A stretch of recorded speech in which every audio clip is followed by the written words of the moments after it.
भोजपुरी दबंग बहुत पसीना बहा रही है मैम, क्या कहना चाहेंगे आप? मेहनत करिए, देखिए आप लोग कितनी ज़्यादा मेहनत कर रहे हैं। इस बार तो हम लोग यही बोलना चाहूँगी, ट्रॉफी लेके आएंगे, जीत के आएंगे इतनी मेहनत के साथ में।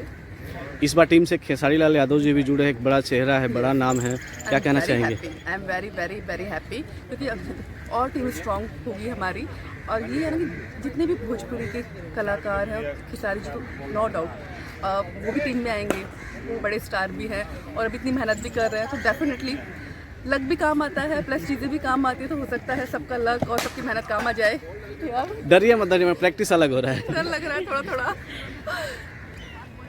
और टीम के मैनेजर विकास भी है, उनसे क्या कहना विकास जी के चाहेंगे? लिए तो ऑब्वियसली वो इतने 10 सालों से साथ में है। सीसीएल जब से शुरुआत हुआ है वो ही मैनेज कर रहा है टीम को हमेशा।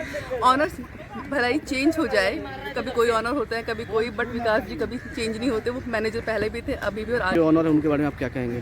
देखिए, I am very happy. Bharat rising के साथ हमारी भोजपुरी दबंग जुड़ चुकी है, तो भारत जिस जब नाम ही उनका है भारत राइजिंग, तो टीम भी ऑफकोर्स सी बात है इस बार इतना अच्छे से खेलेगी और आगे बढ़ेगी कि ट्रॉफी हमारे हक में आ जाए।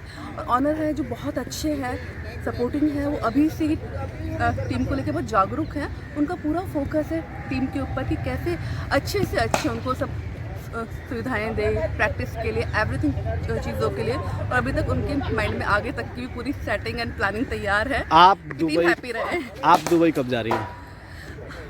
पहला मैच है उसमें मैं हूँ, जा रही हूँ, शारजा में है फर्स्ट मैच, और वहाँ पे मेरा घर भी है, तो मैच भी ऑब्वियसली मैं बहुत हैप्पी हूँ। घर भी मैच भी दोनों एक साथ होगा, तो आई एम वेरी हैप्पी। तो मैं पहले मैच में शारजा में जितनी भी हमारी ऑडियंस है और जितने भी सीसीएल की टीम्स हैं, तो मैं आ रही हूँ शारजा में फर्स्ट मैच में। Thank you ma'am.